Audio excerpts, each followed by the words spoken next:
Hi, I'm Guy Burnt, service engineer for Polaris Off-Road Vehicles, and today we're going to talk about some tips for storing and maintaining your battery that you find in your off-road vehicle.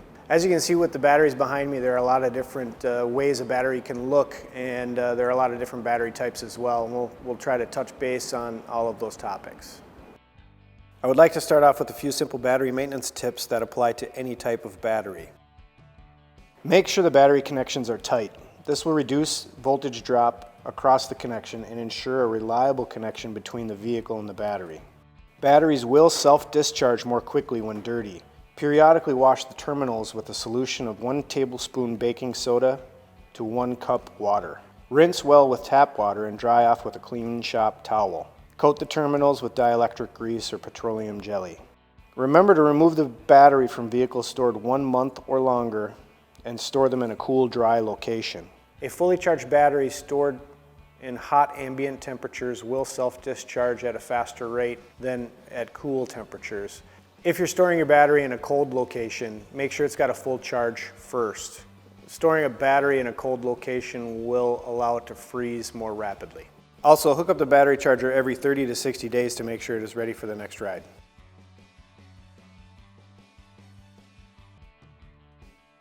The two batteries behind me here are known as conventional style batteries. They generally arrive at your dealership without any acid in them, and the dealer will activate the battery before selling the battery to you over the counter. There are some characteristic ways you can tell a conventional battery from a different battery type. The biggest difference that you'll see is that the battery casing is somewhat transparent or translucent, and you can see the water level inside the battery.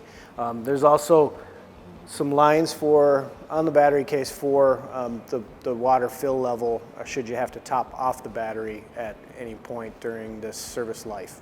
Another key characteristic of this battery type is each cell has a different cap that is removable for you to fill with distilled water should the water level need to be maintained between these two lines. A fully charged conventional battery will have 12.6 to 12.8 volts. If the battery dips down to 12.5 or below, it should be charged immediately. Failing to maintain the charge on these batteries will affect the battery's service life. Polaris recommends the use of a 12 volt, 1.5 amp battery charger to maintain the charge on a conventional battery. We do offer a battery minder battery charger. It's part number 2830511, and it's available through your Polaris dealer or available online through Polaris. If your off-road vehicle is going to be in storage for 30 to 60 days or longer, or you don't plan to use the vehicle for that period of time, the charge on the battery should be maintained with the 12 volt 1.5 amp battery charger. Here you see two different styles of batteries that you might find on your Polaris off-road vehicle. These are both AGM style batteries. AGM stands for absorbed glass mat, and they do require a little different charging and maintenance than the conventional battery. The best way to identify your AGM battery apart from a conventional or other style battery is there will not be any caps for you to fill water on top, and generally there's a statement on the battery that says it's a sealed battery. AGM battery is fully charged, again, when it's at 12.6 to 12.8 volts, and anytime you find it at 12.5 volts or below, it should be charged immediately. To charge the AGM batteries, you will need a AGM specific battery charger. Polaris recommends the battery minder 12 volt 2 amp AGM specific battery charger. We do offer that battery charger through Polaris online or through your dealership.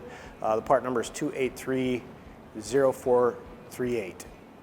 Here's the AGM specific battery minder battery charger. It's pretty much plug and play, just positive lead to the positive battery terminal, negative lead to the negative battery terminal. It takes a read of the ambient air temperature, so it knows how to charge the battery for the temperature it's sitting in. And right now you can see it's entered a desulfating mode, which is a mode that will help improve the battery's performance. It'll also tell you if your battery is weak or if there's a bad cell. If your off-road vehicle is going to be in storage for 2 weeks or longer, or you don't plan to use the vehicle for 2 weeks or longer, the AGM battery charge should be maintained with the AGM charger. The final type of battery you may find in a Polaris off-road vehicle is very similar to the same style of battery you'll find in an automobile. It's a low maintenance battery. It doesn't require filling, but it does require the same type of maintenance as a conventional battery. To identify this type of battery, what you look for are the automotive style terminals. Should be pretty familiar from a battery that you have in your car, and then also the vent caps that are on top are very characteristic of an automotive style battery. Fully charged voltage for this style of battery is 12.6 to 12.8 volts. If the battery falls to 12.5 volts or lower, it should be charged.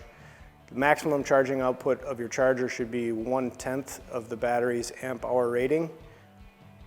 A charger like a 12 volt, 1.5 amp battery minder charger, part number 2830511, or a similar charger is recommended by Polaris. If you don't plan to use your Polaris off-road vehicle for 30 to 60 days or longer, or if the vehicle is going into storage, you'll want to connect a charger and achieve a full charge on the battery first.